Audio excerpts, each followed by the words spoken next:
কোন মানুষ অহংকার করে? আল্লাহ তাআলা বলেন, মানুষ অবশ্যই সীমালঙ্ঘন করে যখন সে নিজেকে অভাবমুক্ত মনে করে।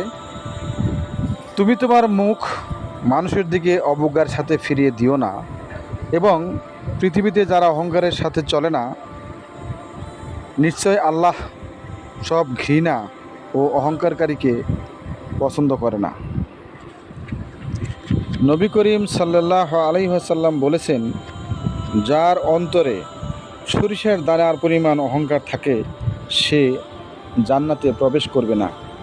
তাই আসুন আমরা সবাই অহংকার মুক্ত জীবন গঠন করি, হিংসা বিদ্বেষের পথ ছেড়ে দিয়ে ভালোবাসার পথ বেছে নেই।